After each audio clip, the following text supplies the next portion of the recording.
Good evening. Welcome to this session hosted by Movement for Justice. Today's session is a continuation of our previous sessions which we've been having. Today's topic is countering hate speech and mob violence. It will be conducted by Mr. Syed Akmal Hassan Razvi, who is an advocate in the High Court of Karnataka and the Secretary of Movement for Justice. So he will elaborate and explain to us about what hate speech is and what mob violence is, what is the existing legal framework we have in countering this menace, and what we can do as normal people and as normal citizens of India to fight these evils. Over to you, Mr. Akmal. India has been plagued by the terrible menace of hate speech in recent times. All of us have seen the Sulli deals and the bully deals. We have also seen the Dharam Sansad in Haridwar speaking obnoxious things. We also need to know that this hate is not now confined to only Muslims. This hate is spreading fast. People are now abusing the Bengalis and recently the Punjabis. If you people have not been noting, there was a tweet and kind of tirade against the Punjabi community with some fascists saying that in the entire defense infrastructure and employees, all the Punjabis should be removed. So therefore, we need to understand the basics of what hate speeches are and why does it occur and what we can do to ensure that this menace is stopped in its tracks and this doesn't become a pandemic like the corona. I'm sharing the PPT with you. I'll try and go through it, and then we can have a detailed question and answer session. Things which are not clear, please make a note of it. I'll be very happy to answer all your questions. Fascism is actually an extreme form of authoritarian rule where citizens are required to do exactly what the leaders say, nothing more, nothing less. It is normally linked to rabid nationalism. Fascism is a sinister method of gaining and retaining power. Fascism actually thrives by undermining public confidence in elections, in fair media, in the legal system, and even science is not spared. Now we have hundreds of examples to support what is stated here. And all of you are aware of those things that have happened in India, that this is the main reason why the hate speech has come into play and it has acquired dangerous proportions.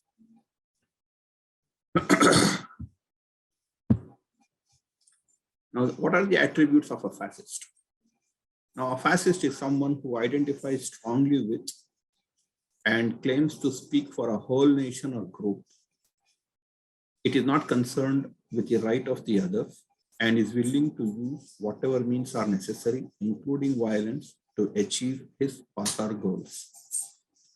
Now, please don't think that the right wing, as you know today, have the attributes of a fascist. People from all groups, all religions have traces of this fascist ideology in one form or the other. So we need to identify them in the beginning itself, and we need to raise our voices. And without any distinction between religions and people, wherever you find traces of fascism, we need to oppose it, and we need to ensure that we don't fall prey to that. Now, what do these fascist leaders do? They actually degrade the political discourse. And how do they do it?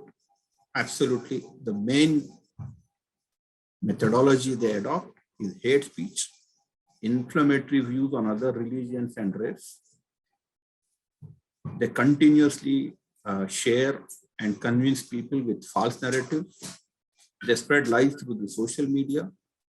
Actually, fascism is nothing but a mentality of us against them, and it's all about conspiracy theories.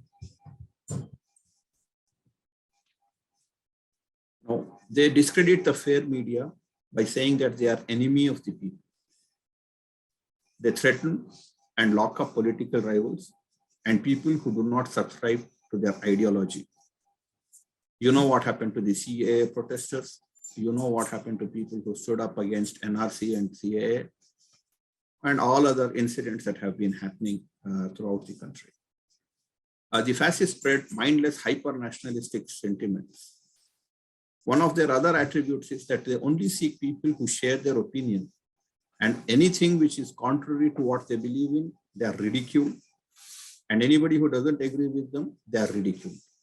And again, let me remind you that you should be vigilant and know that this is not the proprietary right of a particular right-wing group, but this applies to all castes, all religions, all people, that we ridicule those who do not agree with us, and we share and seek out people who share our opinion. So we need to be cautious about that. Now, why do fascists come to power is the question that we need to understand. When a population is either afraid, or it is angry, or it is confused, they choose leaders who are strong and wrong rather than weak and right. You may be surprised that this is the quote from Bill Clinton. It was Bill Clinton who said that in certain circumstances, people choose leaders who are strong and wrong rather than weak and right.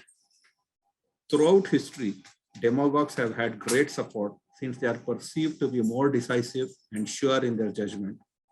The nearest example that we have is UPA was perceived to be a weak government, and it was perceived to be a government which doesn't have decisive policies. And therefore, the present dispensation came out, and they still try and win elections on the basis of being a decisive government. Now, what is hate speech? The Supreme Court, in the case of Pravasi Bhalai Sangathan versus Union of India, they said that any speech can be termed a hate speech if it satisfies three conditions. The first condition is if a reasonable person aware of the context and circumstances would view the expression as exposing the group to hatred. The term hatred or contempt is the extreme manifestation of the emotion described by the words detestation and vilification. What it basically means is that the speech should be such that a reasonable person should have the belief that the entire context is to create detestation or vilification against a targeted group. Whether it is likely to expose the targeted person or group to a hatred by others is the key question. The Supreme Court, as I said, these are the definitions that the Supreme Court gave. Now, what is hate speech? It's an effort to marginalize individuals based on their membership in a group, using exposition that exposes the group to hatred. Hate speeches actually seek to delegitimize group members in the eyes of the majority. It is aimed at reducing the social standing and acceptance of the targeted group within the society. Hate speech rises beyond causing distress to individual group members. It has a societal impact. It lays the groundwork for broad attacks on vulnerable groups that can range from discrimination, ostracism, segregation, deportation, violence, and in the most extreme cases, to genocide. We know what the Dharam Sansad in Haridwar exhorted people to genocide. And you must have also seen the tweet where they took a decision to discriminate, ostracize, and segregate people of a particular community, in this case, the Muslims, and said that they took a pledge not to do business with them. Now, hate speech actually tries to impact a group's ability to respond to the ideas under debate, placing a serious barrier to their participation in a democracy. Now, this is not what I am saying. This is what the Supreme Court said, gist of what the Supreme Court said. The question, therefore, is what are the existing penal offenses against hate speech? Now, it's an admitted fact, and whether we like it or not, to this day also, hate speech is not actually defined in any of the penal laws in India. What the Supreme Court said is that these are the following sections of the Indian Penal Code which can be invoked to counter hate speech. 153A of IPC. This is a section which says that promoting enmity between different groups on grounds of religion, race, birth, place of birth, residence, language, etc. And these are acts which are prejudicial to maintenance of harmony in the country, and that is what 153A is. Then 153B basically says that it's an offense to make imputations, assertions which are prejudicial to national integration. Then you have section 295A, which says that deliberate and malicious acts which are intended to outrage the religious feelings of any class by insulting its religion or religious beliefs is an offense.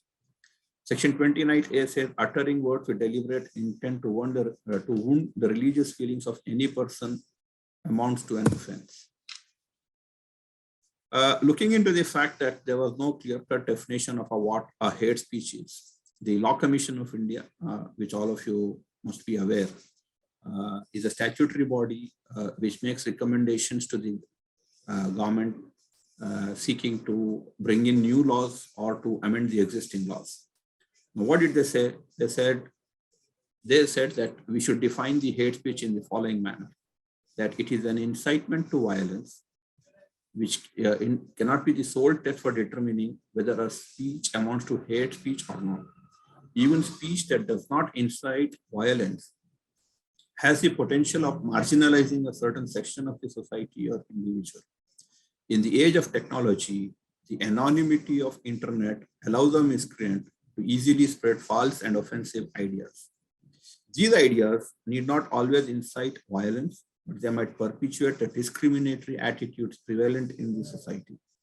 Thus, incitement to discrimination is also a significant factor that contributes to the identification of hate speech. Now look, everybody who is reasonable in the country has understood that hate speech is something which is going to cause immense damage to the country. And therefore, this Law Commission broadened and has recommended to the government to broaden the definition of hate speech to ensure that this epidemic and pandemic can be taken care of. What did they suggest? They suggested that you should bring in another section by amending the Indian Penal Code by inserting a section called 153C.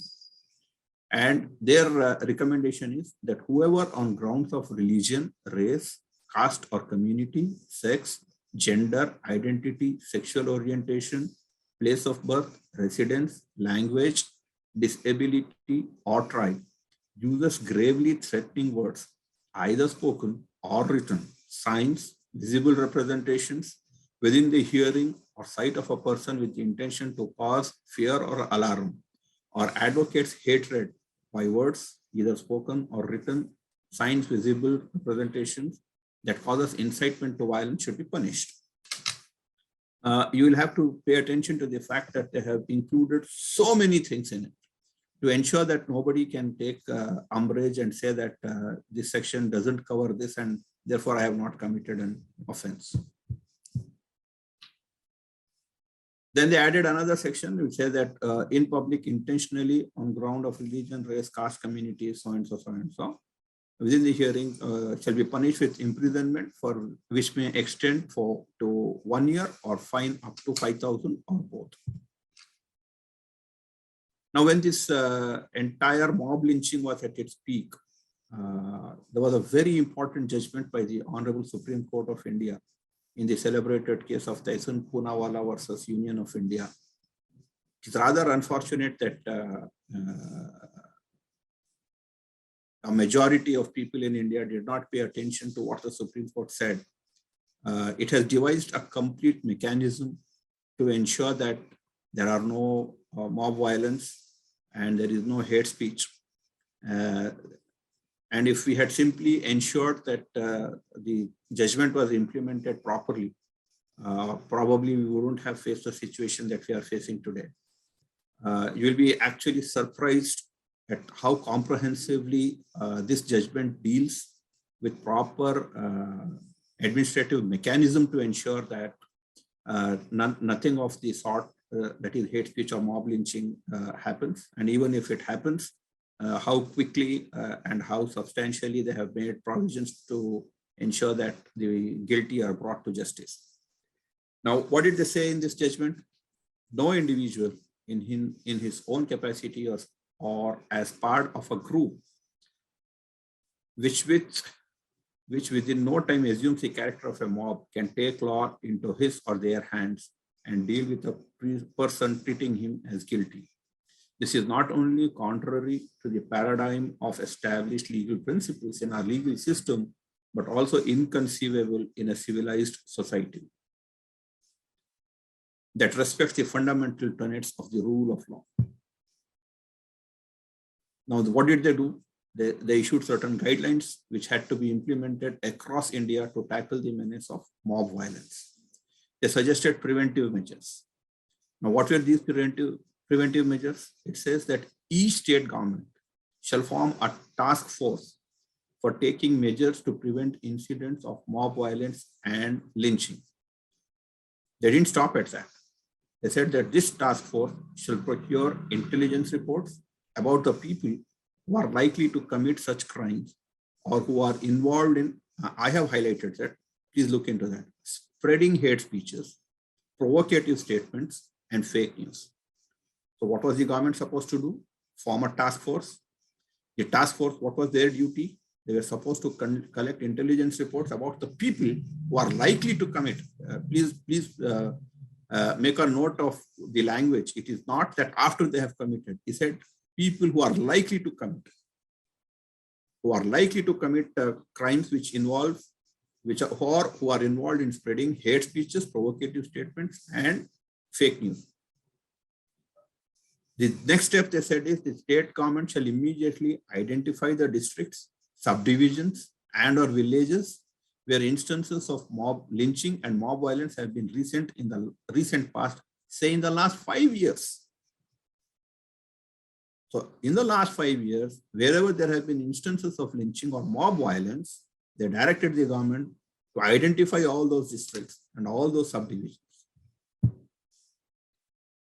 The Secretary of Home Department of the concerned states shall issue directives, bar advisories to the nodal officers of the concerned districts for ensuring that the officer in charge of the police stations of the identified areas are extra cautious if any instance of mob violence within their jurisdiction comes to their notice. Now, the third direction they said is that once you have this news, once you know wherever these atrocities have happened in the past, the Secretary of the Home Department was directed to issue an advisory to all the nodal officers. Nodal officers are persons who have to be appointed by the state government, who should not be below the rank of the Deputy Superintendent of Police or the DSP. Now, this person was supposed to ensure that every police station in charge, as you all know that it is the circle inspector, as is called in Karnataka, and the inspector of a police station, it was told to ensure and be extra cautious in all the places where mob violence has been reported in the last 5 years. It's rather unfortunate that nobody has followed up with the government to ensure that these directions of the Supreme Court were applied and there was conformity with the directions. The next thing was the nodal officer shall hold regular meetings. Please look at this. He shall hold a regular meeting at least once in a month with the local intelligence unit in the district, along with all station house officers of the district, so as to identify the existence of tendencies of vigilantism, mob violence, or lynching in the district, and take steps to prohibit instances of dissemination of offensive material through different social media platforms or any other means for inciting such tendencies. The nodal officer shall also make efforts to eradicate hostile environment against any community or caste which is targeted in such incident. It is such an exhaustive direction. The nodal officer, who is not below the rank of the deputy superintendent of police, has been told to hold regular meetings, not only with the intelligence department of the district, but also with all the inspectors of the police of every police station. They are supposed to identify the existence of tendencies of vigilantism. We know that vigilantism is what leads to hate speech, is a result of hate speech, and it happens through dissemination of offensive material. So they have been asked to identify the existence of these instances where people have been making offensive, have been distributing or making offensive statements, and they are disseminating it through all the social media platforms. We all know that the maximum hatred is being spread through Twitter, through WhatsApp, and they have been asked to keep a watch on that and ensure that it doesn't happen. But we haven't followed up. We haven't asked the government whether they have followed the Supreme Court judgment or not. Nobody has done anything. And then it has become our habit to cry over spilt milk. We haven't done an action, and then we keep on blaming that nothing is happening in this country and nobody's bothered about what is happening. The Director General of the Police, the Home Department shall take regular meetings at least once in a quarter. Please look at this. They are supposed to hold a meeting every 3 months with all the nodal officers and state police intelligence.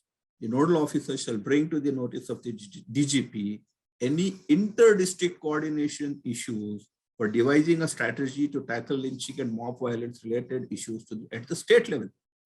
Now you have, I'm sure that you have got the grasp of it. The Supreme Court has laid down a complete administrative mechanism. In the first instance, nodal officers have to be appointed. Every month is supposed to hold a meeting with all the police station heads or in charges, by whatever name they are called, along with the intelligence officers. They need to find out what kind of offensive material was circulated, what kind of hate speeches were made. And then they are supposed to ensure that it is not repeated and to ensure that no community is allowed to be targeted. Now, please look into the next direction. Now it comes down to the police in charge officer. It says it shall be the duty of every police officer to cause a mob to disperse by exercising his power under section 129 of CRPC, which in his opinion has a tendency to cause violence or wreak the havoc of lynching in the disguise of vigilantism or otherwise.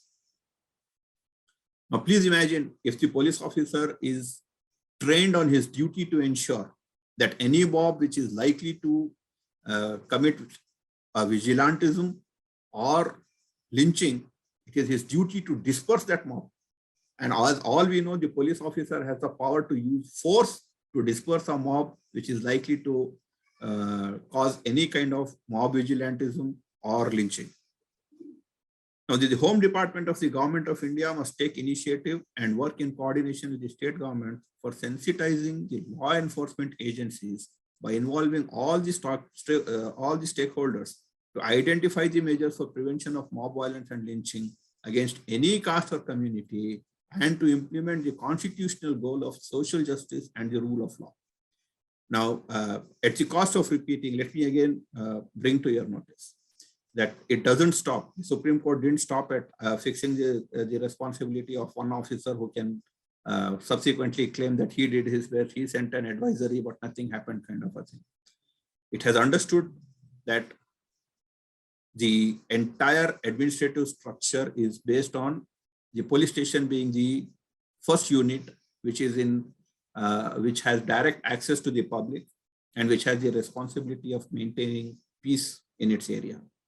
So the police station officers, along with the intelligence guys, meets the nodal officer of the district. The nodal officer has a meeting with the DGP every quarter. The state government and the central government also is not excused. The Home Department of the Government of India, that is the central government, has been told to take initiatives and to work in coordination with the government agencies to ensure that the police and all the law enforcement agencies are involved, and they take measures to prevent mob violence and lynching against any caste or community, and to implement the constitutional goal of justice, social justice and rule of law. This is the comprehensive judgment of the Supreme Court.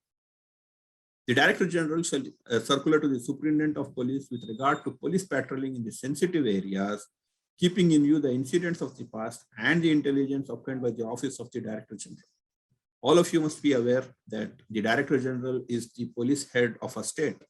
He has been directed to ensure that all the SPs, who are the Superintendent of Police is the police head of a district, have been asked to ensure that police patrolling happens in the sensitive areas, keeping in view whatever incidents have happened in the past and keeping in view the intelligence that they obtain. They are supposed to ensure that police patrolling is intensified to ensure that the incidents don't happen. Now, the central and the state government were directed to broadcast on radio and television and all other media platforms, including the official websites of the Home Department and the police of the states, that lynching and mob violence of any kind will invite serious consequences under the law. Has anybody bothered to ask the central government or the state government by filing an RTI whether they have broadcast on radio or television or any other social media that mob violence and lynching will have serious consequences? We haven't. They have just kept quiet. It says it shall be the duty of the central government as well as the state government to take steps to curb and stop dissemination of irresponsible and explosive messages, videos, and other material on various social media platforms which have a tendency to incite mob violence and lynching of any kind. It can't be more comprehensive than this. It says that the central government and the state government have to take steps to curb and stop dissemination of irresponsible and explosive messages, videos, and other materials on various social media platforms which have a tendency to incite mob violence and lynching of any kind. This is what the Supreme Court said. The police shall book a case under section 153A and or other relevant provisions of law against persons who disseminate irresponsible and explosive messages and videos having a content which is likely to incite mob violence and lynching of any kind. So the responsibility is given to the police again, that they are supposed to immediately register a case whenever they find that people are disseminating irresponsible or explosive messages and videos having a content which is likely to incite mob violence and lynching of any kind. Just kept quiet over that. Nobody has bothered to find out whether the state government or the central government or the police stations have been doing their job. The central government shall also issue appropriate directions for advisories to the state government, which would reflect the gravity and seriousness of the situation and the measures to be taken. Now, this is what the Supreme Court said in Tehsin Poonawalla judgment. Now, what are the remedial measures and what can we do? In case there's a lynching or mob violence, despite the preventive measures, the court provided a slew of directions to ensure that the case is thoroughly investigated and to deal with the aftermath of such a situation. The court directed that if a police officer or any other officer is found to deliberately avoid doing his or her duty, it shall be treated as willful negligence and disciplinary action must be taken against them. If only somebody had followed up and brought to the notice of the police officers and put pressure through protests and through representations, probably a lot of lives could have been saved. Now, we need to know that what do we do? How do we fight hate speech and mob violence? We all know that there are three institutions that have the responsibility of tackling hate speech and mob violence. The legislature, which is supposed to form exhaustive laws and statutes to deal with hate speech and mob violence. The judiciary, which has to actively hear cases and ensure justice and take the government to account as to what they have done to comply with the court directions. And the executive, on whose is the responsibility to ensure that proper implementation of the laws and the court's directions are obeyed in letter and spirit. Now, what can we do? You see, correct procedure in India that the courts appreciate is that you need to first give a representation. And what is a representation? You simply write to the concerned person. As you all know that the state government is headed by the chief secretary. You write a letter to him, a simple representation saying that, look, these are the judgments of the Supreme Court. We need to know whether direction 1, direction 2, direction 3, direction 4, whether you have constituted or appointed a nodal officer, whether a task force is appointed, whether they have met every quarter, every month at the district level, every quarter at the state level. Have you disseminated the message through the social media, through radio, through television? But unfortunately, we have not done that, but nothing is lost. We have the opportunity to do those things even now. And therefore, it's very important that we become responsible citizens. And to become responsible citizens, you need to actually ensure that when you see something, you do something. When you hear something or see something, you do something. So that should be the thing, that we are not going to just keep quiet in our armchairs, but they are going to actively take part in ensuring that the country becomes a prosperous place. That is what it is all about. We need to ensure that we file RTI applications questioning the government. The sample questions are, some of the questions are here, which could be whether nodal officers have been appointed in all districts, and if appointed, their names, mobile numbers, and email IDs, and whether the nodal officer's assistant is appointed, whether a special task force has been constituted, whether the Director General has kept, in case of, we need to keep a close watch on the police. And if they don't, if they have not done it, then we need to file writ petitions in the court, bringing to the notice of the courts that the directions of the Supreme Court are not being followed.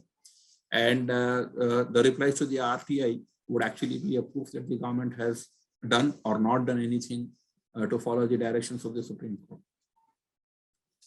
We need to ensure that the police does their job, and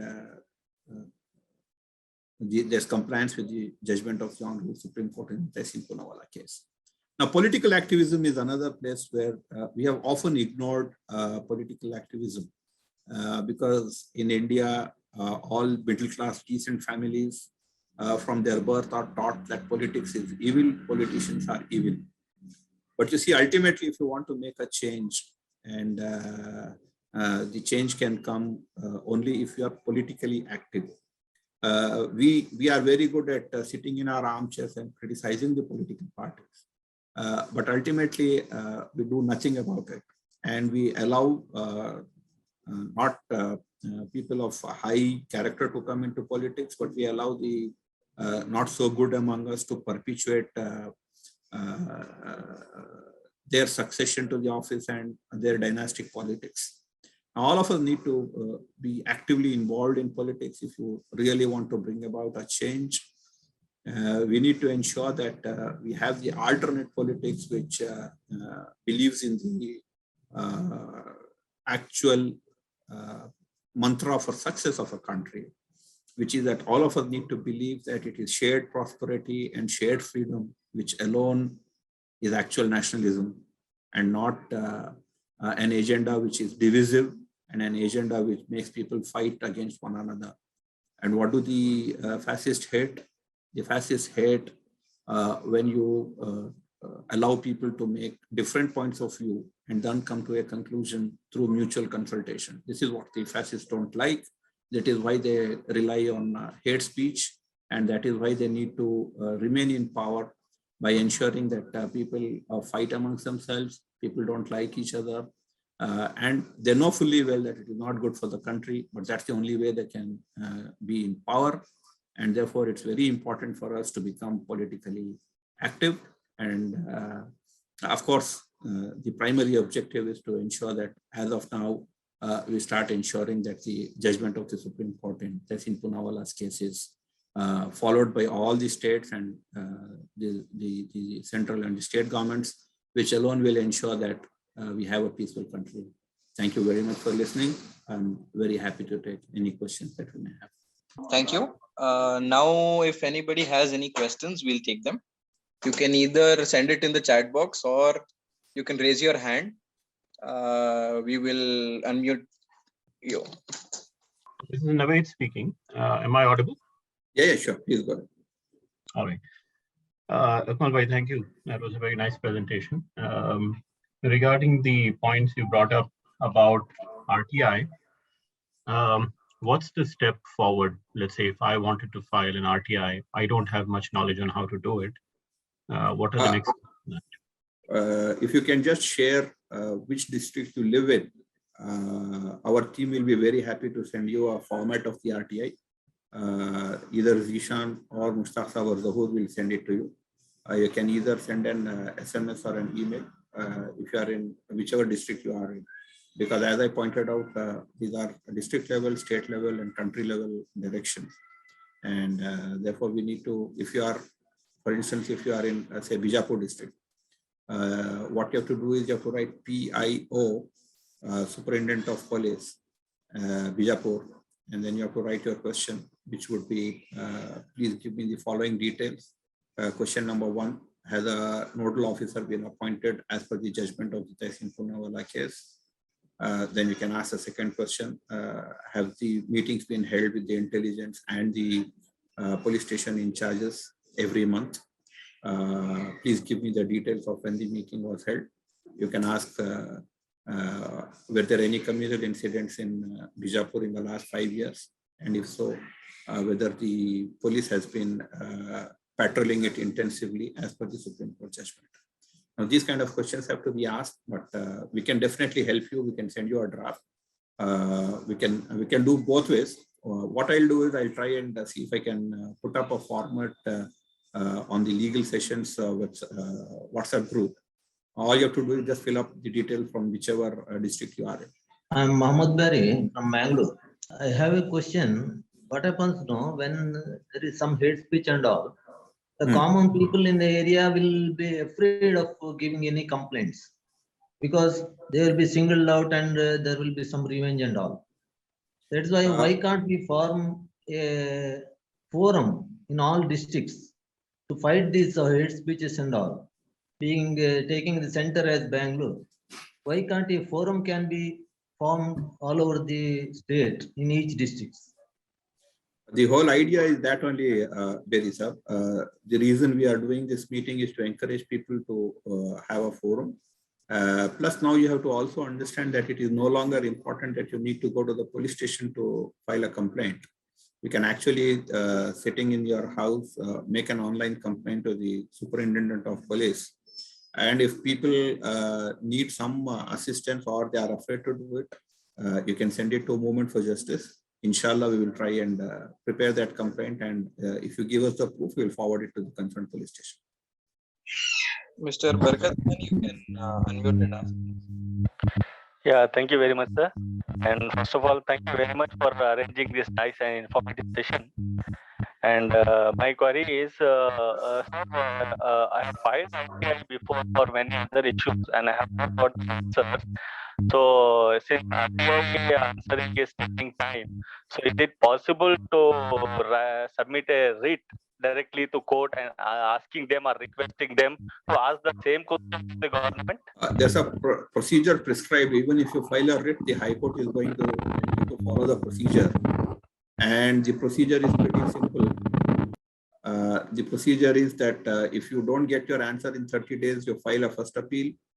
Again, very unlikely that you will get an answer, but there is a second appeal which is provided before the RTI commission, and therefore you need to follow that. And only when you don't get an answer from that, then only you can approach the High Court. I wanted to tell you that this was a very nice session. I just wanted to check with you, instead of going individually, can't this kind of RTI, this one can be done through a specific forum where people come together and then they have a issue to be resolved? Oh, definitely. I mean, you see, you wherever you live, if you have a group of people who want to do it, we will help you in forming an NGO of your own. or if you want to join part of MJ, you are most welcome to do that. We are very open on this thing. We don't impose our will on anybody. You want to form a group of people who want to form an NGO in your own district, we will help you in that also. If you want to become part of MJ, you are most welcome. We can do it that way also. Not an issue at all. Sorry, I joined a little late. Is it only for Karnataka? This presentation is for the whole of India. We can be anywhere in India, and the same thing applies.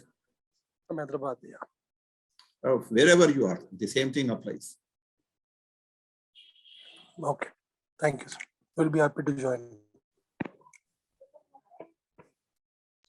Miss Aisha Siddiqa, you can ask. Please unmute us. Assalamu alaikum.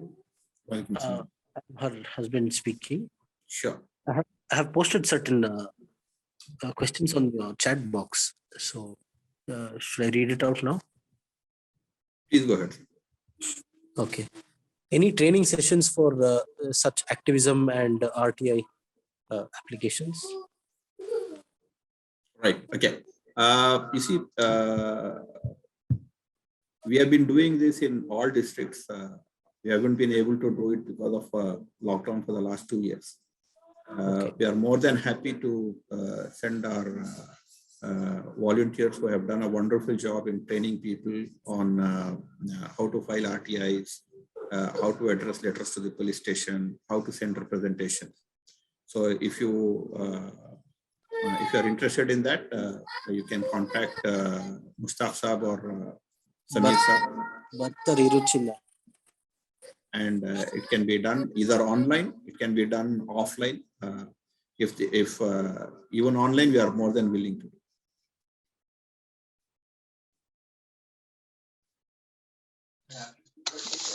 There is a question in the chat box. I'll just read it out. What is the best measures to be taken to be safe from these instigations, and how do we counter them legally? And what is to be done if the police does not lodge an FIR? A lot of people don't know the legal position. If you are able to give proof that you gave a complaint to the police station and they did not register a case, then disciplinary action will be taken against the policeman. And a lot of people think that if I go to the police station, they don't take a complaint, that it is the end of the world. Please understand that we should understand the hierarchy of police workforce. The first step, of course, is the police station. The police station in charge is also called, normally it is the inspector of police. He is also called the circle inspector. If he doesn't take action, then you have the option of going to the superintendent of police. In Bangalore or in commissionerate districts like Hubli, Dharwad, Mysore, above the DSP or above the superintendent of police is the commissioner of police.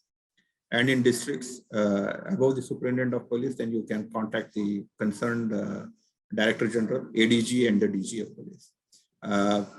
I can assure you that if you find that a police station has not accepted a complaint or not taken action, all you have to do is ensure that you send the same complaint to the superintendent of police if you are in a district where there is a superintendent of police, or to the DCP in Bangalore or in Hubli, Dharwad, and Mysore. And above the DCP, you can go to the commissioner in the commissionerates and directly to the Director General of the concerned ADG in your respectful districts. Even then, if it doesn't happen, then you have the option of contacting your advocate, who will guide you on how to give a private complaint or on how to approach the court to ensure that complaints are registered.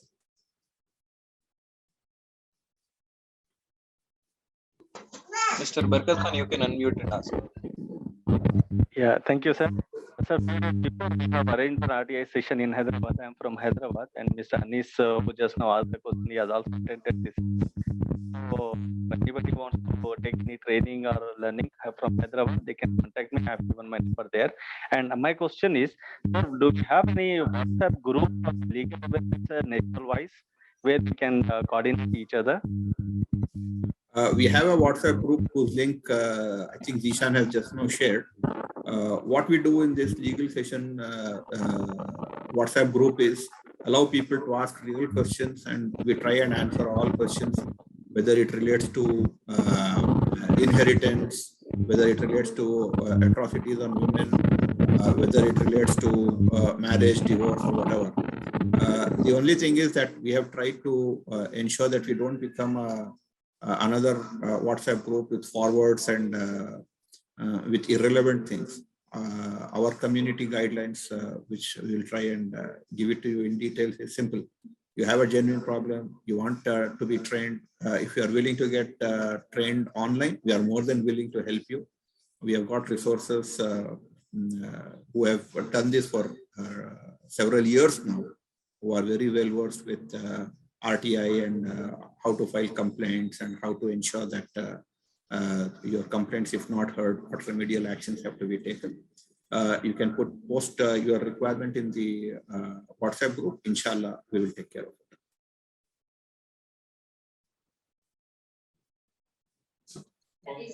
Mr. Hitayat, you can unmute and ask the question.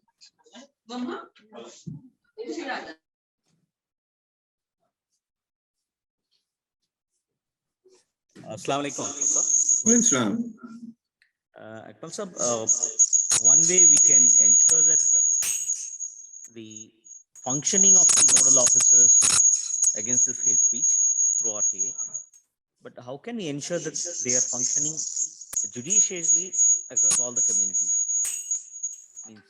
See, so far what we see is the hate speech of the speech of the hate mongers, the intelligence against the hate mongers is not being collected or taken to the responsible people. How do we ensure?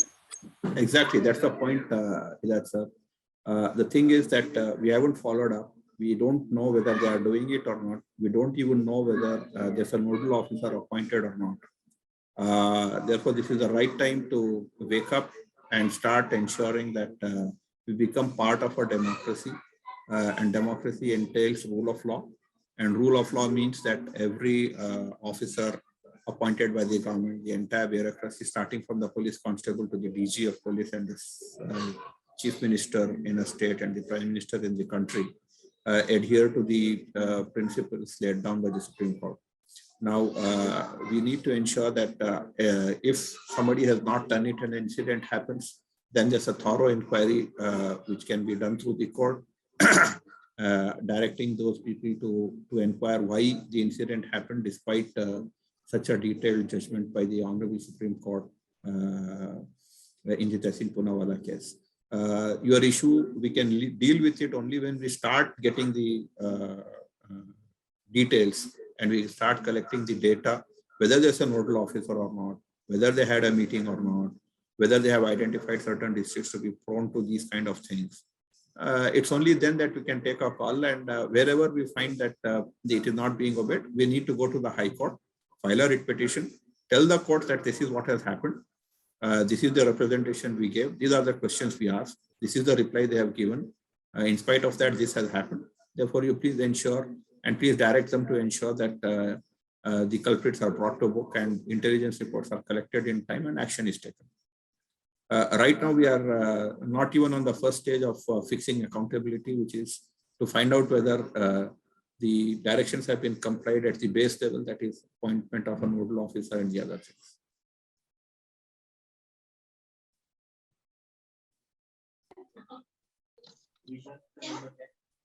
Mr. Qasim Muhammad, please unmute now. Assalamu alaikum. Wa alaikum salam. Akmal Sab, actually this hatred spreads through social media, and can we sue this Facebook, Twitter, or such? Wherever they spread, from which they spread it. Actually, they should take some proper prohibitory measures to control this, isn't it? I mean, is there any possibility of suing it? Absolutely. That's a great question. You see, there's a procedure that the law has prescribed. Now, Facebook, Twitter, and all the social media companies, they have their own methodology by which you have to first give a complaint to them. And if they don't act on that, then the government has to take action. And if both don't act, you can go to the court and get an order of injunction. Now, we are pretty lazy people, and generally we don't want to do all these things. We only cry on each other's shoulder. It is much better that we stop crying on each other's shoulder and understand how to report a tweet, how to report a WhatsApp message, how to report an obnoxious message on Instagram, whatever their rules and regulations are according to that. And if it is not working, to bring it to the notice of the inspector of police. If he fails, to the deputy commissioner, and if he also fails, to the commissioner and to the DG. Unless you do that, and then you have the option of filing a case against them. Their policy would be that if their team says that this is not a hate speech, then they will not delete that post or take any action. In that situation, you have to go to the court, and if you get a court order, they are bound to do that. Though it takes time. I have also shared the WhatsApp link and our YouTube link in the chat box. You can follow up from there, and Mr. Abu, you can unmute and ask a question. Yeah, hi. My question is, how can we empower a common person like me to quickly report? Maybe I think you covered some bits of in the last question somebody asked, Instagram messages or any message on any platform, so to speak. Is there a toolkit or a guideline that I can have to say these are the steps? This is who you should reach out to first, so something like that. One of the best things could be to report to Alt News, Zubair, with a link. He is doing a wonderful job. Alt News itself is doing a wonderful job. Nice. And if you have any difficulty, you can send it to Mushtaq Saab of MJ. We will try and guide you through how we can deal with it. As I told you, the steps are that. First, you report to the concerned company. If they don't take action, or simultaneously with that, you report to the local inspector of police or to the DCP, and you follow that procedure. And ultimately, if nothing happens, then you file a case and get an order from the court. Yeah. So when you say concerned company, the person who has posted it, I should tell him that this is wrong. No.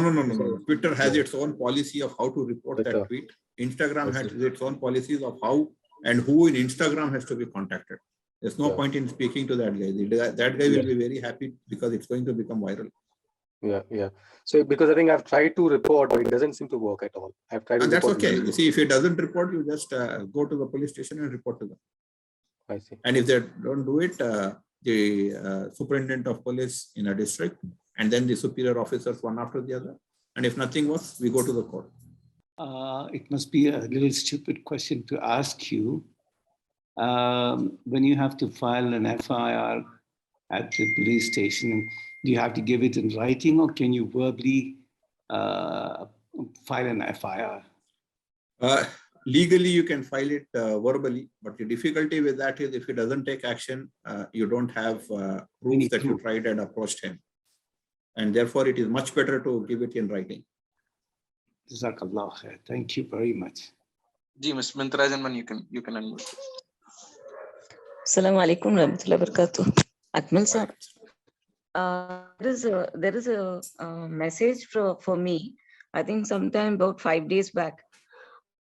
There is Instagram mein shayad, I think there is a Dai who happens to be a student of knowledge and tries to post unnecessary dirty pictures of women. And the girls are not able to take a call. They have tried to warn. They have even gone to the academy where these boys were taking the Deeni knowledge. I think so there has not been great response. So iske andar, how do we work?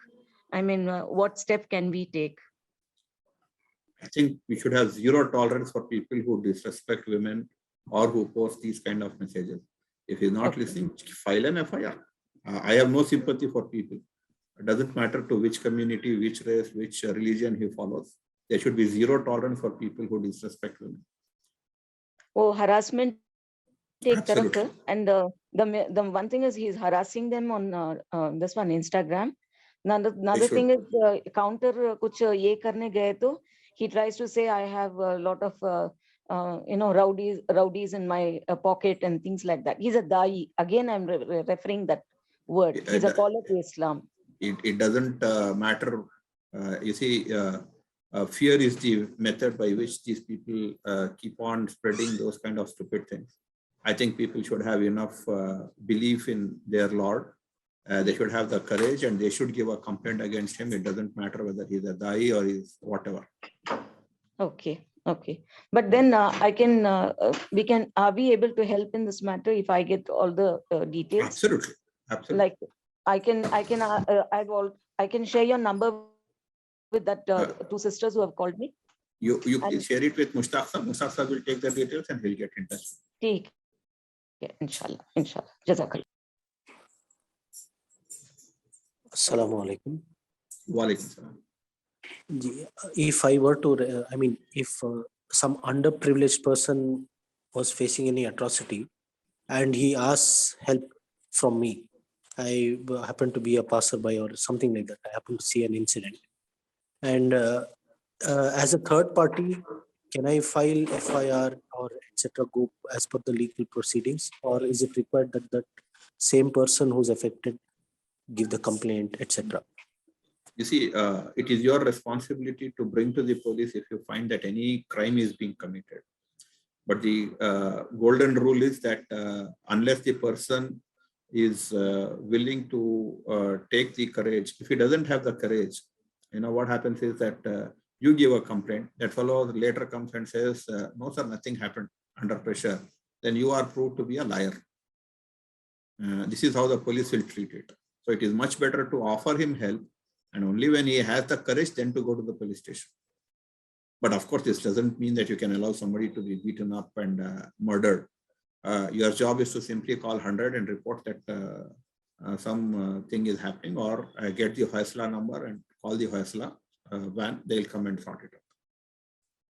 But giving a complaint without taking him into confidence is prone to risk, and the police will lose confidence in you. Not a wise thing to do. Assalamu alaikum. Wa alaikum salam. Thank you for the initiative and briefing laws and the sections. It is a very good platform, what I come across after so many years. What my concern was, why the community, politicians, lawyers, or the Masjid community has not taken any action, especially like Tejasvi, Surya. I'm residing outside. How we can be a part of it? Too many things, and you see, most of the politicians and the religious leaders and many Muslims thought that this entire thing will go away on its own. It is only now the realization has come that this is not going to go away on its own, and we need to be proactive. From this point onwards, we can hope that people will cooperate and they will try to take proper collective actions to ensure that this is stopped.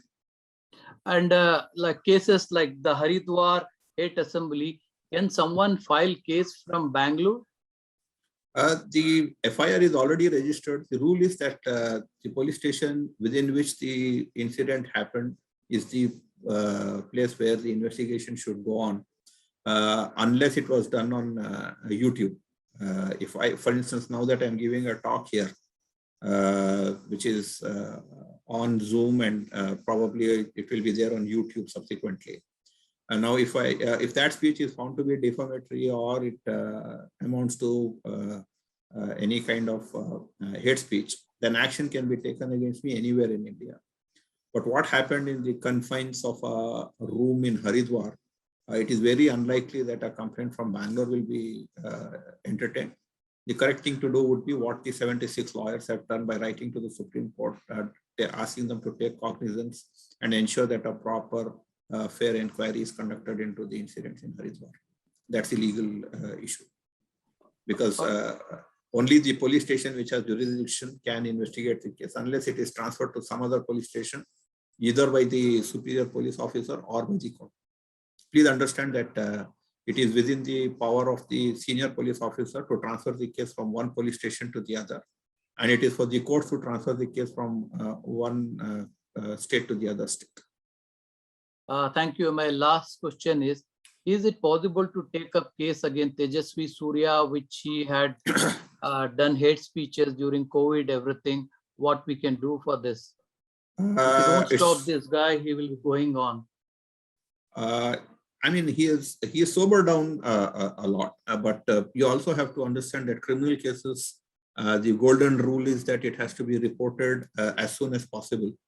The preferred time is about 24 hours within which the incident has happened.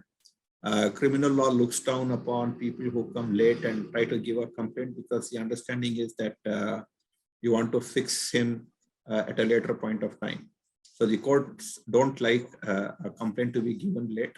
I think we should be more vigilant now and ensure that the moment he gives a hate speech, as soon as possible, we take action against him. Delayed filing of cases is not appreciated in the courts. Thank you so much. There is a question in the chat box. We are apprehensive while going to the police station. How do we approach such situation and avoid looking weaker in front of them? Kindly advise on this.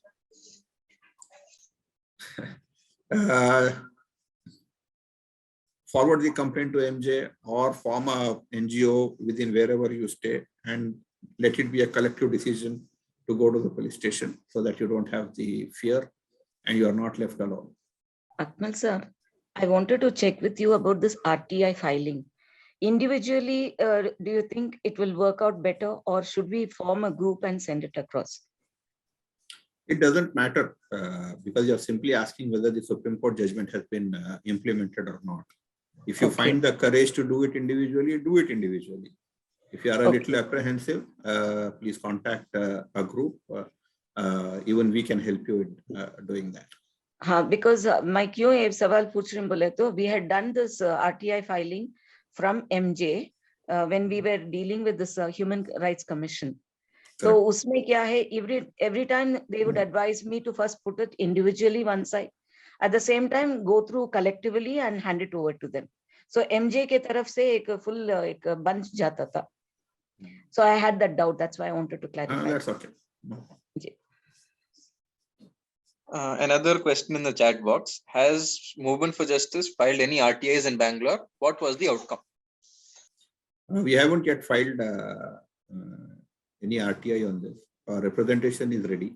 We have been speaking to all the IAS officers and IPS officers who are retired.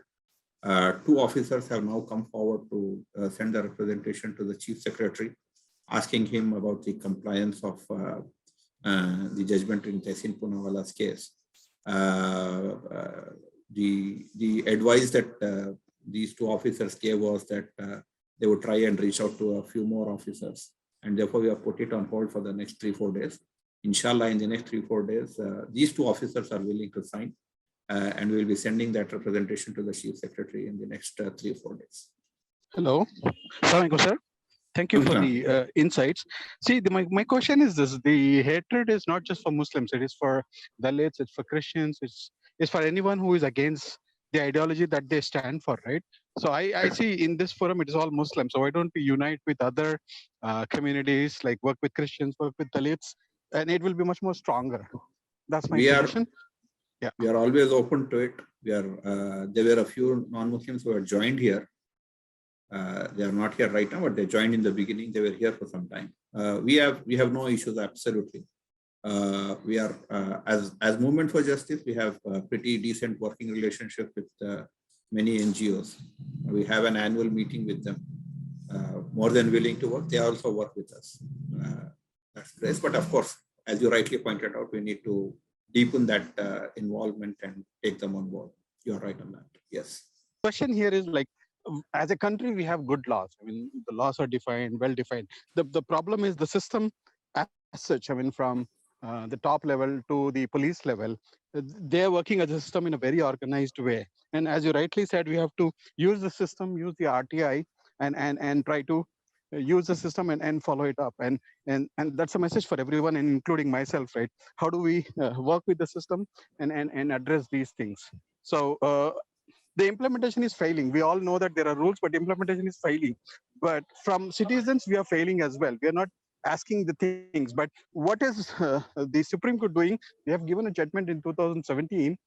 After that, I mean, are people not filing the litigations, or like, how is it working? Because the rules are there, but it is not happening. And there are riots happening. If you look at Delhi riots happened. So after that, the Supreme Court can go back to the same rules and apply, but it was clearly, openly, not followed. So what is it that we have to do as citizens, and also the system as such? Absolutely, you're right on that. And the reason is that we haven't been vigilant enough. And unless we start asking questions and force them to come up with answers and approach the courts, you see, these are all temporary things where I don't know whether it's deliberate or not. It is my feeling that the government has always tended to burden the Supreme Court with too many cases and not allowed them to have sufficient number of judges, because they don't want the politicians, at least, don't want at least court should function appropriately and give timely justice. And this is misused. And it also depends on two, three factors are there in all legal proceedings. One is who is the Chief Justice and what is his outlook. And the second is the sheer pressure on the Supreme Court. There are some cases in the Supreme Court which are pending for years together. I have one case which is pending for the last 7-8 years now. And the sheer pressure, the judges don't have time. There are only 33 of them. And all of them are supposed to sit in division benches and 3-judge benches and 5-judge benches. So you have a very difficult situation up there. But that doesn't mean that we can keep quiet. And as you are suffering and as much as everybody else is suffering, the common man is also suffering. His cases languish for our years together in courts.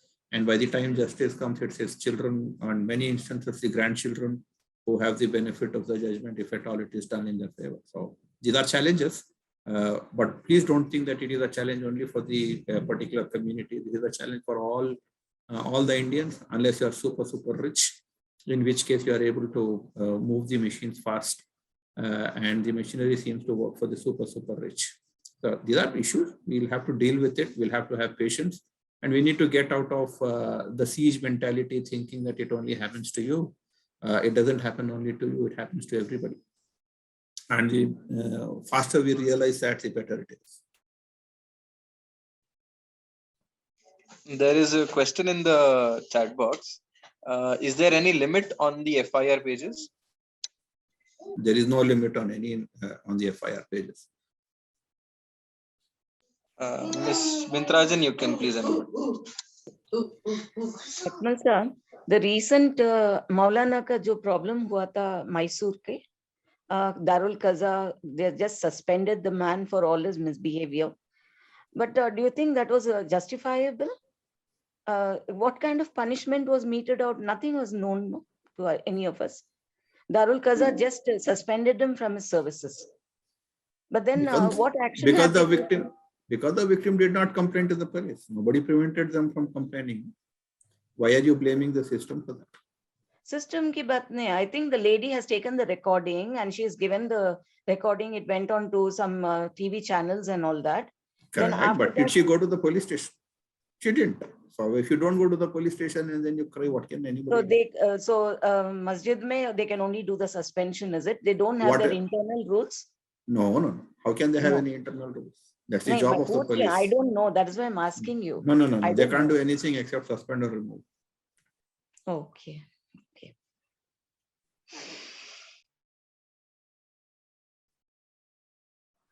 Mr. Saifullah, you can ask. Yeah, the other question is like, I mean, in India as a system, we are always scared when we think of, court or the police. That's a big no-no. Entering that itself is like, we're allergic to it. The moment we hear going to the police station, as a normal citizen, we are all allergic to it, right? So I think that's one problem. The other problem is, what if I file an RTI and I get, some defamation or voting? I mean, for instance, if I try to pick a media guy who is abusing on prime television, he's going to file a case back saying that I have to pay 5 crores because I have spoiled his name, right? Those kind of things are the common fear of a man. So from your perspective, how can we protect ourselves, right? One is like Saif- asking question. Yeah. Saifullah Sahab, you see, we need to be very, very clear. And your question is more because we haven't paid attention to what kind of remedial things have to be done. Every system has its own methods of redressing whatever you are saying. Now, for instance, if you go to Twitter, they have a community rules. And if they violate, they have an officer, nodal officer, to whom you have to give a complaint, and they have their time frames. Similarly, if a media guy is doing something wrong, the correct procedure is to report to the, broadcasting association that they have. And after that, file a case against him. Now, if you go on the social media ranting against him, obviously he is going to do it because you are doing something illegal. There's a procedure that has to be followed in every situation. If you don't follow the procedure and you don't understand and comply with that procedure, you will be in trouble. Otherwise, there's no question of any trouble coming to you. If you bring to the notice of the National Broadcasting Association, they will take action. And there have been some very good things that have happened in the recent past. Television channels were asked to apologize and the apology to be published on their respective channels in bold letters. Good things happen. The only thing is that we don't follow it up. We want instant justice because we live in the era of smartphones, instant emails, and therefore we just don't understand that the procedural things take time. And I always give this example to a lot of people. And the example is of how RSS supporter filed a case against Rahul Gandhi. If you actually go and find out, he spent days together in the court to get his matter listed. And then he took months together to get the notice served on Rahul Gandhi, and has taken years, and there's no end to that case. So these things happen over a period of time. It is our duty to follow the procedure diligently and not to give up. Most of the people give up even before the action starts. You need to have that commitment and that patience to see it through, provided you are following the right direction. If you go in a wrong direction, you will suffer. We thank everybody for participating today. We hope that you will also, we hold this session every second Saturday of every month. So we hope and request you to join further sessions as well and support our efforts. Thank you.